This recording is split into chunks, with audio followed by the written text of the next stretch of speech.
Aujourd'hui, je vous présente le jeu Coiname, un jeu d'association d'idées à partir de 12 ans pour 2 à 8 joueurs pour une durée de partie d'environ 20 minutes. Deux équipes s'affrontent en tentant de faire deviner des noms de code à ses équipiers. La première équipe à avoir fait découvrir tous ces mots remporte la partie. Avant de démarrer la partie, faites 2 équipes et désignez l'espion de chaque équipe qui devra faire deviner les mots.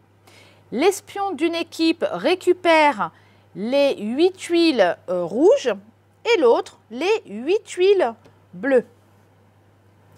Les tuiles beiges sont posées de côté ainsi que la tuile extra qui est recto verso, un côté bleu, un côté rouge. Et également la tuile noire qui est la tuile assassin. Le jeu comprend 200 cartes recto verso avec des mots inscrits. Il faut en prendre 25 et former une grille de 5 par 5. Les mots sont inscrits 2 fois, l'un sur un fond blanc que l'on place face aux espions qui sont assis l'un à côté de l'autre.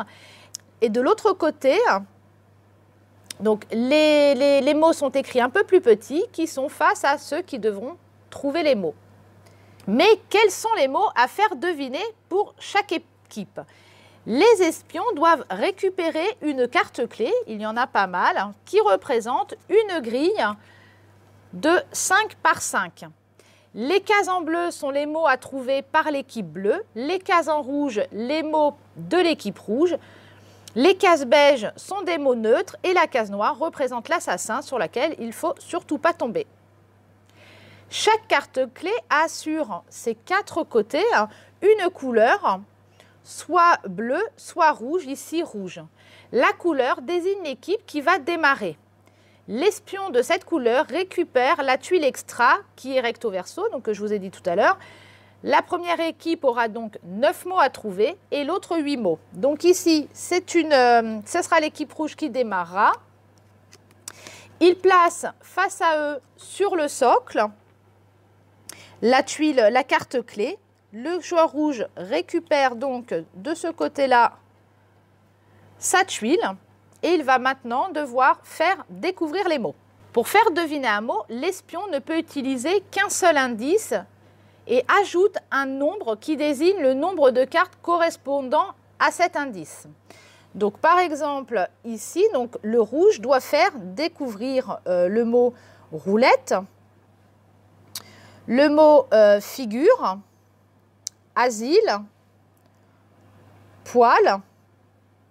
Si je reprends Astérix, banane, résistance, papier et éponge. Il va essayer donc de donner un mot pour en faire découvrir un autre, mais le chiffre va correspondre en fait au nombre de cartes qui vont correspondre au mot, à l'indice qu'il a donné. Parce qu'effectivement, on va essayer de donner un mot indice pour faire découvrir plusieurs cartes en même temps. Donc par exemple, là, le joueur rouge va dire « dessin animé 2 ». Les joueurs de son équipe discutent entre eux et désignent avec le doigt le premier mot qu'ils pensent correspondre. Donc ils regardent les différents mots et ils se disent « tiens, dessin animé Astérix ». Ils placent donc leur doigt. C'est un mot correct, c'était bien celui-là qu'il devait faire découvrir. L'espion pose une tuile à lui, donc sa tuile rouge, sur le mot. Ils peuvent maintenant essayer de tenter de trouver le deuxième mot pour essayer d'aller plus rapidement que les concurrents. Et ils regardent et ils se disent « oh là là, dessin animé, tiens, on a éponge, Bob l'éponge ». C'est une bonne réponse. Et donc, il pointe le doigt et l'espion, comme c'est une bonne réponse, place la tuile. Si par contre, la carte touchée était un mot de l'équipe adverse, l'espion place une tuile de la couleur adverse. Le tour s'arrête et c'est à l'autre équipe de jouer. Si le mot désigné correspond à un mot neutre, il aurait fallu placer une tuile neutre sur le mot. Et enfin, si la carte touchée est celle de l'assassin, donc là par exemple en l'occurrence ça serait hôpital, on place la tuile assassin sur le mot et là la partie s'arrête. La partie se termine dès qu'une équipe a fait découvrir tous les mots ou que l'on tombe sur la carte assassin. Pour jouer à 2 joueurs, on va garder la même mise en place. Le mode de jeu reste identique, par contre c'est un mode coopératif et on a un adversaire imaginaire. Quand on a fini son tour, l'espion place sur le mot de son choix une tuile de la couleur adverse. En fonction du nombre de tuiles adverses restantes, on se réfère à la règle pour connaître son score. Pour une partie à 3 joueurs, on peut jouer en mode coopératif, un espion qui tente de faire deviner les mots aux 2 autres joueurs, ou alors en mode compétitif où 2 joueurs jouent les rôles d'espion et le 3e joueur doit deviner les mots. Les parties s'enchaînent très vite et on ne voit pas du tout le temps passer. Tentez de faire découvrir plusieurs mots avec un seul indice qui vous permettra du coup de prendre de l'avance sur votre adversaire.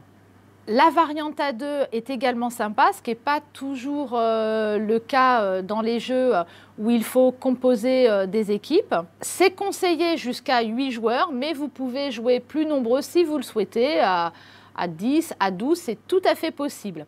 C'est terminé avec cette vidéo. Je vous donne rendez-vous très prochainement avec un nouveau jeu et pensez à vous abonner.